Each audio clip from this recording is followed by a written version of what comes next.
შინოდათ პარლამენტის. თქვენ გახსოვთ კვირა ერაზე გადავაყენეთ? მოусმინა ცხონებული ვახტანგ გოგოაძეს და ისა ნოდარ გრიგალაშვილს. კვირა იმკერ მოусმინა მისმა რომელიღაც სტრუქტურამ.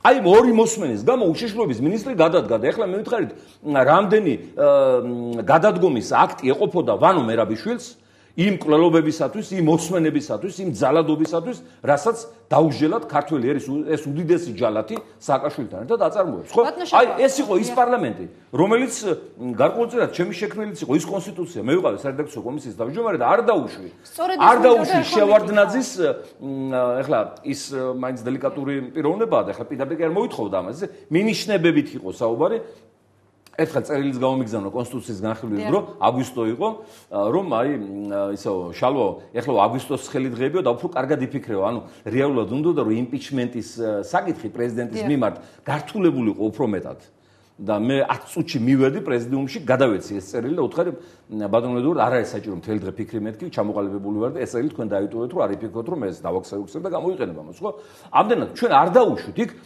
სუპერ პრეზიდენტის დიქტატურა ეხლა რომ ყოფილიყავით პარლამენტში ან საკონსტიტუციო კომისიაში მით უმეტეს თქვენ პროფესიონალი იურისტი ბრძანდებით განსხვავებით თქვენ თქვით რომ სააკაშვილს არ აქვს პროფესიაო თქვენ ნამდვილად გაქვთ სააკაშვილს აქვს ქართულად ყლაპიაობა მისი პროფესია თქვენ გაქვთ პროფესია ხართ საკმაოდ გამოცდილი იურისტი როგორ ფიქრობთ რომ ყოფილიყავით პარლამენტში ან საკონსტიტუციო კომისიაში იქნებ ეხლაც მოგეხდინათ პროცესებზე მეტიზე გავლენა ეკა მე ძალიან მოხარული ვარ რომ შენ კვლავ ოპტიმისტად რჩები და კაცობრიობაზე და სამყაროზე გაქვს ძალიან ამაღლებული შტაბ-ჩრდილებები სადაც სააკაშვილის ერთუჯრედიანი დეპუტატების ხედან იქ რა უნდა გააკეთოს არჩევნებ გაყალბებულმა მინიმალური რაოდენობით პარლამენტში შეშვებულმა ლეიბორისტული პარტიის დეპუტაციამ 4 დეპუტატმა რა უნდა გააკეთოს ყოლად უნდა გამოივა ძაღლისყრა თუმცა ახლა ამ ძაღლისყრის გამოობა ახლა ცუდი არ არის რადგანაც ჩვენ აი ამ სიტყვით ვახერხებთ ძალიან სერიოზული ეფექტის მოხდენას პროცესებზე ამ წლების განმავლობაში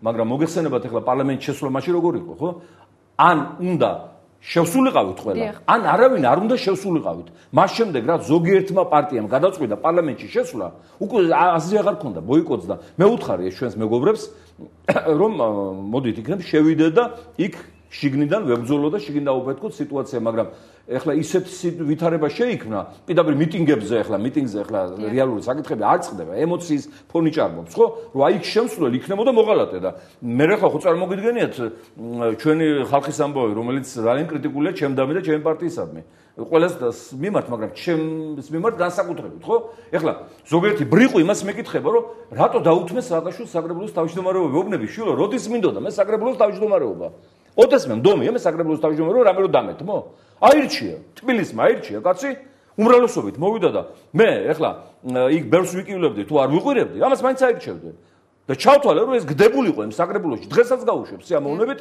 ოღონდ კი მოცილებოდა ზედაეშელონების მე მოკიდეს ხელი შეიტანის პრეზიდენტის კაბინეტში ეხლა ის ხალხი მეკითხება აი რატო დაუთმო ბიჭო ვეუბნები არ დამითმნა და ეხლა როგორ გინდოდა მომეგერიებინა ამ ხალხის კითხვები რომ რატო შეხვედი პარლამენტში აი პარლამენტში რო არ შესულიყავი თქვა არ მოხდებოდა ეს ბატონშავა უნდა ვაღირო კი არასწორია ეს პოლიტიკურად, მაგრამ ეხლა რაღაცას აქვს ხო, თავისი საზღვარი აქვს, აი. მე რაც შემეძლო, ეს გული მივიტანე სამშობლო სამსხვერპლოზე და მსოფლიო მიწის რა დაემართა ჩემ გულს, ხო?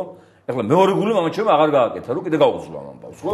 სარეზერვო გულები არ არსებობს. ამდენად ეხლა გარკვეულწილად ალბათ ეს სუბიექტური მოსაზრებაც იყო, რომ ვეღარ გაუძლებდით ამდენ შეკითხვებს და პიასო, აი რატო შეხვედით, აი რო არ შესულიყავით, ეხლა ვინ შევიდა, იმათ კარფეს არ აღვნიშნეთ.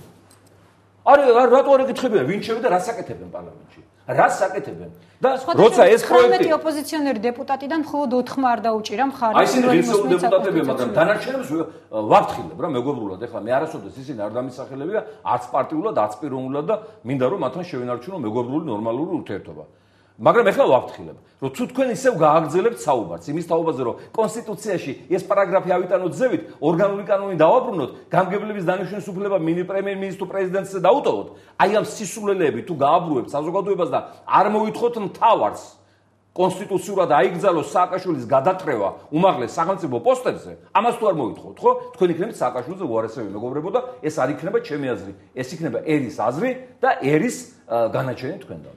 ბატონო, რაც შეეხება ადგილობრივ არჩევნებს, ხშირად საყვედურობენ იმ პარტიებს, ვინც არ მიიღო მონაწილეობა ადგილობრივ არჩევნებში, რომ მათ გარკვეული ნიჰილიზმი დათესეს. მაგალითად, თქვენ გყავთ სტაბილური, ძალიან სტაბილური, საკმაოდ დიდი რაოდენობის ამომრჩეველი.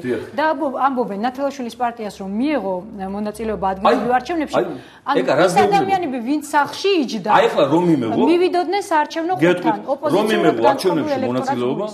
ჩვენ მართლა მივიღებდით ბერხმებს, რომელსაც ნახევარს წაგვართმევდნენ, რა თქმა უნდა, რაღაცა რაოდენობა შევიდოდა ამ საგრებულოებად თუ რა ქვია, ამ სამარცხვინო ორგანოებს, მართლა ორგანოებს, რაღაცა რაოდენობა შევიდოდა და მე ეს ხალხი იტყოდა, რომ ხედავთ, ისე მივეცით ხმა ლეიბორისტულ პარტიას. რა შედეგი? მართლა რა უნდა გავუკეთო ადგილობრივიდან? ხო, ვერაფერს ვერ გავაკეთე. უბრალოდ ეს არის ეთიკური გამოკითხვა. დანარჩენს წვეტავს უგულავად და წვეტავენ კორუმპირებული გუბერნატორები და გამგებლები. ესე იგი ისე მოგვატყუა, ხედავ და მიიღო მონაწილეობა არჩევნებში და რახან მიიღო მონაწილეობა, სააკაშვილს გაუღვიძა მადა, რომ კონსტიტუციაში ასეთი ცვლილებები შემოეტანა და სწორი იქნებოდა ეს ხალხი. რადგანაც სწორედ ადგილობრივი არჩევნების შემდგომ სააკაშვილმა გადაწყვიტა, რომ სოფლიო მას აპატიებდა აი ამგვარ კანიბალურ მიდგომას საკუთარი ქვეყნისადმი და სოფლიო შეეგუებოდა მის გადასვლას პრემიერ-მინისტრად პრეზიდენტის რანგში, რადგანაც მან უთხრა ევროპას და ამერიკას, რომ რას მერჩით? კი დავუკარგეთ ტერიტორიები, კი დავხოცე ხალხი, კი იჯუჯებიან ჩვენი ბიჭები ავღანეთიდან დაწყებული იმამდე კოდორამდე ყველგან, კი შევქმენი კორუმპირებული კლანი, კი შევაჭამე ბეჟუაშვილებს მთელი საქართველოს და თარგამაძეებს და მერაბიშვილებს და სხვებს, ხო? კი მაქვს ციხეები პოლიტპატიმრებით სავსე, კი ხოცავ საჯიში ბიჭებს ქუჩა-ქუჩა ნულოვანი ტოლერანტობის პრინციპთა გათვალისწინებით, კი დავესხი მძინარე ცხინვალს მშვიდობიან ქალაქს თავს და ამის გამო დავშალე ერთიანი საქართველო. ცხინვალს რას ესხმოდა თავს? როგის გურები იქ არის გუჯი. ცხინვალში ვინ იყო სამშვიდობო ძალები დგა კულახმეტოვის, ხო? აი პროვოკატორი, გამყიდველური სამშვიდობო. ხო, ამას ეტყოდა, ხო? მაგრამ ამის მიუხედავად მე შემიძლია პარტიებთან ურთიერთობა. ხედავ, პარტიებმა მიიღეს მონაწილეობა ადგილობრივ არჩევნებში, ჩემს მიერ დანიშნულში და უარეს გეტყვით, პარტიებმა მიულოცეს ჩემს მიერს გამარჯვებულ უგულავას არჩევნებში სამართლიანი გამარჯვება. ხო მეულოცეს. აი ამის შემდეგ გაბედა მან კონსტიტუციაში ცვლილებები შემოტანა და სამუდამო მმართველად დაკავების მცდელობა. ამდენად პასუხი თქვენს კითხვაზე გაცემულია, რა მოხდებოდა ჩვენს მონაწილეობას აი ამ პროვოკაციაში, რასაც ადგილობრივ არჩევნები ერქვა. ეს ოპოზიციური სპექტრი არის ორად გაყოფილი. ერთი მხარს უჭერენ სახალხო კრებას, მეორენი კი საუბრობენ საარჩევნო გარემოს ცვლილებაზე. თქვენ საითხრებით უფრო? პირობითი დაყოფაა ეს, მაგრამ მაინც ასეა. სახალხო კრებას ჩვენ გამოუცხადეთ სოლიდარობა, თუმცა უშუალოდ ახლა იქ აპირებთ ხვალმისვლას. არა, სოლიდარობაც მონაწილეობის ერთ-ერთი ფორმაა, მაგრამ უშუალოდ ჩვენ მივცემთ საშუალებას, რომ ჩვენმა ინტელიგენციამ, თვალსაჩინო საზოგადო მოღვაწეებმა კრიტიკულად გაანალიზონ განვლილი გზას, დღევანდელი დღეც, ხვალინდელი დღეც, ჩამოყალიბდნენ და შემდგომში უფრო ალბათ კონსულტაციები და ურთიერთობები იქნება. რაც შეეხება საარჩევნო გარემოს შეცვლას, მე მაპატიონ ჩემო მეგობრებმა, რომლებსაც უდეს პატივს ვცემ, მაგრამ თუ არ შეიცვალა მიხეილ სააკაშვილი, არანაირი საარჩევნო გარემო არ შეიცვლება. შეიძლება რომ ახლა მკვლელი გახდეს დედა ტერეზა. არ შეიძლება, ხო?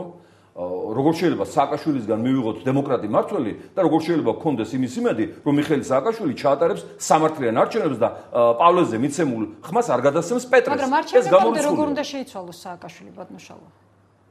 აი ახლა კონსტიტუციაში რასაც აკეთებს მიხეილ სააკაშვილი, ანუ მის სამუდამო მმართველად დაკავების მცდელობა, თუ ეს იქნა განხორციელებული, მე არ მithქვია დღეს ემოციების შედეგად, რომ მას კაბინეტიდან გამოვიტანენ მეთქი.